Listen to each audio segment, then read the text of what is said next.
नमस्कार, वाईफाई गुरु चैनल में आपका स्वागत है। और डेली करंट अफेयर में आपको अतिरिक्त फैक्ट मिलता रहेगा। और आज है 27 जनवरी, और 27 जनवरी का करंट अफेयर ये है कि प्रतिवर्ष राष्ट्रीय बालिका दिवस कब बनाया जाता है। ये प्रतिवर्ष जो राष्ट्रीय बालिका दिवस है वो 24 जनवरी को बनाया जाता है। और इसका अतिरिक्त फैक्ट ये है कि राष्ट्रीय बालिका दिवस है वो 24 जनवरी को बनाया जाता है, और 2008 से ये बनाया जा रहा है। ये 14वें क्रम का है। अंतर्राष्ट्रीय बालिका जो दिवस है वो 11 अक्टूबर को बनाया जाता है। और बेटी बचाओ बेटी पढ़ाओ अभियान है, योजना है जो वो 22 जनवरी 2015 को स्टार्ट की गई थी, और हरियाणा के पानीपत से। और इसके अतिरिक्त फैक्ट है ये है कि ब्रेल लिपि दिवस है वो 4 जनवरी को बनाया जाता है। और प्रवासी भारतीय दिवस 9 जनवरी को। विश्व हिंदी दिवस है वो 10 जनवरी को। और राष्ट्रीय युवा दिवस है वो 12 जनवरी को बनाया जाता है। और राष्ट्रीय युवा जो महोत्सव की मेजबानी करेगा वो पुदुचेरी करेगा आपकी बार। और आर्मी डे है वो 15 जनवरी को बनाया जाता है। पराक्रम दिवस 23 जनवरी को बनाया जाता है। राष्ट्रीय बालिका दिवस है वो 24 जनवरी को बनाया जाता है। और मतदाता दिवस है वो 25 जनवरी को। 25 जनवरी को ही मतदाता दिवस क्यों मनाया जाता है? क्योंकि यहाँ निर्वाचन आयोग को 25 जनवरी 1950 को निर्वाचन आयोग का गठन किया गया था। गणतंत्र दिवस 2022 के मुख्य अतिथि वो होंगे मध्य एशियाई देश। और इसके अतिरिक्त फैक्ट है कि भारत में प्रतिवर्ष राष्ट्रीय स्टार्टअप दिवस है वो कब बनाया जाता है? वो 16 जनवरी को बनाया जाता है। और इस स्टार्टअप दिवस का सप्ताह है वो है 10 से 16 जनवरी को। और इस स्टार्टअप योजना को 16 जनवरी 2016 को स्टार्ट किया गया था। और यूनिकॉर्न शब्द है जो वो एक बड़े स्टार्टअप से संबंधित है, जिसमें भारत की रैंक 3rd है। और फर्स्ट रैंक अमेरिका की है, सेकंड चीन की है, और भारत की 3rd रैंक है। एक समृद्ध जो शब्द है वो स्टार्टअप को गति देने से संबंधित है। समृद्ध जो शब्द है वो इस स्टार्टअप को गति देने से संबंधित है। नेक्स्ट क्वेश्चन ये है कि हाल ही में भारत की पहली पैरा बैडमिंटन अकादमी कहाँ स्थापित की गई है? वो लखनऊ उत्तर प्रदेश में स्थापित की गई है।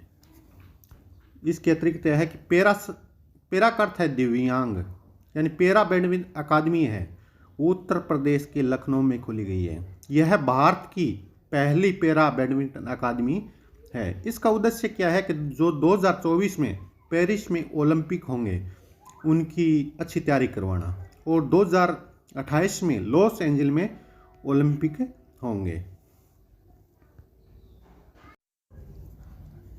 जो टोक्यो ओलंपिक 2021 में हुआ था, इसमें भारत को कुल 19 पदक मिले थे, जिसमें से 5 गोल्ड पदक मिले थे, और भारत की 24वीं रैंक थी। प्रमोद भगत और कृष्णा नागर है जो बैडमिंटन से संबंधित है, उनको गोल्ड मिला था इसमें। नेक्स्ट क्वेश्चन ये है कि 23 जनवरी 2022 को किसे नेताजी पुरस्कार 2022 से सम्मानित किया गया है? तो शिंजो आबे को किया, जो जापान के पूर्व प्रधानमंत्री हैं। और जो बाइडेन है ये उत्तरी अमेरिका के राष्ट्रपति हैं। और फूमियो किशिडो है ये जो वर्तमान में जापान के प्रधानमंत्री हैं। इसके अतिरिक्त फैक्ट ये है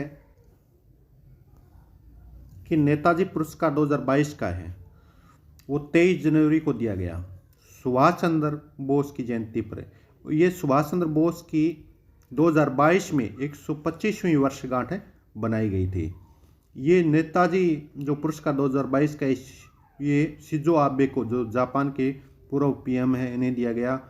और 2021 में इन्हें शिंजो आबे को पद्म विभूषण से भी सम्मानित किया गया है। और इसके अतिरिक्त फैक्ट ये है कि फूमियो किशिडो जो वर्तमान में जापान के प्रधानमंत्री हैं। फुगाको क्या चीज़ है? फुगाको एक सबसे तेज सुपर कंप्यूटर है, ये जापान देश का है। तो भारत का पहला सुपर कंप्यूटर है परम 8 जा रहे हैं। और भारत में सुपर कंप्यूटर का जनक है, किसे कहा जाता है? वो विजय भटकर को कहा जाता है। नेक्स्ट क्वेश्चन ये है कि 23 जनवरी 2022 को किसने शहद मोदी अंतर्राष्ट्रीय बैडमिंटन टूर्नामेंट 2022 में महिला एकल का खिताब जीता? किसने जीता है? पीवी सिंधु ने जीता था, पीवी सिंधु ने। नेक्स्ट क्वेश्चन ये है कि जनवरी 2022 में किसने इन्वेस्टमेंट ट्रेड्स मॉनिटर रिपोर्ट जारी की?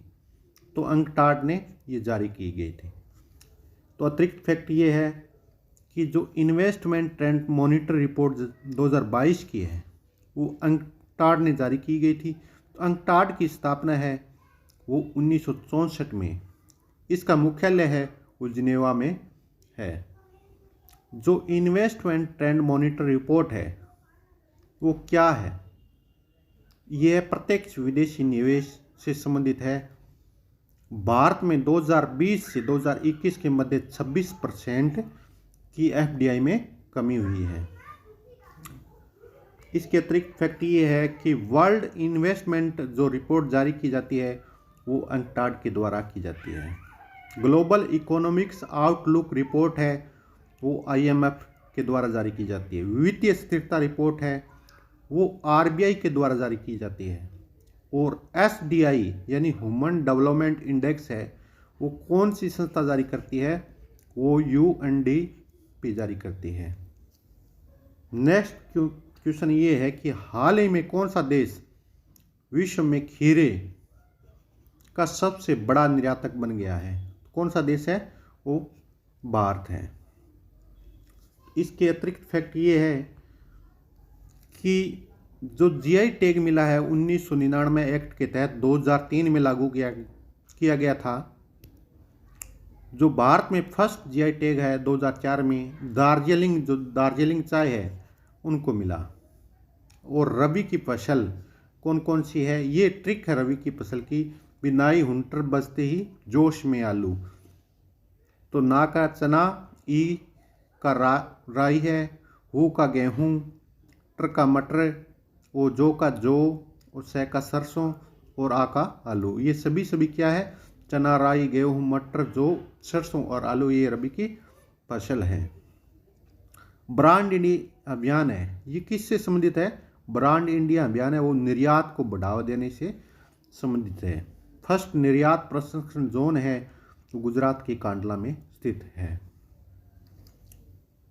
नेक्स्ट करंट जी का क्वेश्चन ये है कि जनवरी 2022 में किस देश में तेल रिसाव के कारण 90 दिनों का पर्यावरण आपातकाल की घोषणा की गई है? ये पेरू देश है उसमें की गई है। पेरू कहाँ पर है? ये दक्षिण अमेरिका महाद्वीप का देश है। यहाँ पर पर्यावरण आपातकाल की घोषणा की गई है तेल रिसाव के कारण। तो इसका अतिरिक्त फैक्ट ये है कि प्रशांत महासागर में टोगा महाद्वीप है उसमें एक टोगा ज्वालामुखी का विस्फोट हुआ और विस्फोट के कारण क्या हुआ? रिएक्शन से लहरें उत्पन्न हो गई वहाँ पर। और लहरें उत्पन्न से होने से पेरू के तट के पास जो ऊर्जा फ्रम है रेफ स्नोल है उसमें क्या हुआ कि तेल का रिसाव हो गया।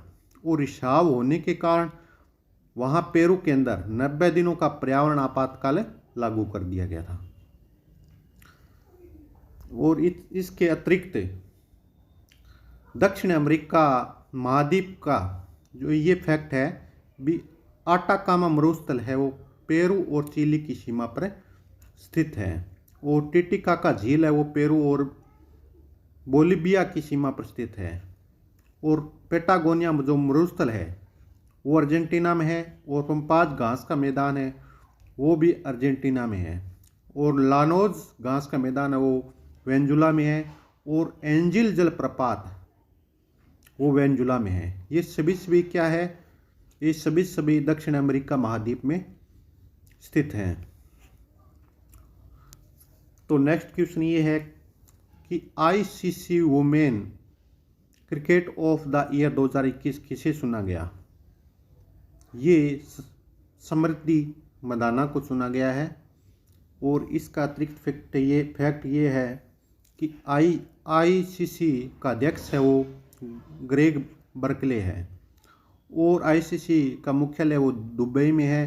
और ICC women cricket of the year 2021 का जो पुरस्कार मिला है वो स्मृति मंदाना को मिला है। इस स्मृति मंदाना को यह पुरस्कार 2018 में और 2021 में मिला, 2 बार मिला है। यह भारत की पहली महिला खिलाड़ी है जिन्हें यह पुरस्कार 2 बार मिला है। और वर्ल्ड की कौन सी महिला जिन्हें यह पुरस्कार 2 बार मिला है वो एलिसा पेरी है, जो ऑस्ट्रेलिया की है। नेक्स्ट क्वेश्चन करंट का ये है कि the legend of Birsa Munda नामक पुस्तक है, इसके लेखक कौन है? इसके लेखक है तोहिन एशिना और अंकिता वर्मा, दोनों के दोनों। तो ये ऑप्शन है इसका सही होगा। तो इसका अतिरिक्त फैक्ट ये है कि the legend of Birsa Munda नामक पुस्तक है, इसके लेखक तोहिन सिन्हा और अंकिता वर्मा है। और इसका विमोचन किसने किया है? वो भगत कोश्यारी ने किया। जो भगत कोश्यारी है वो महाराष्ट्र के क्या है? राज्यपाल हैं, महाराष्ट्र के राज्यपाल हैं। और अतिरिक्त फैक्ट, धरती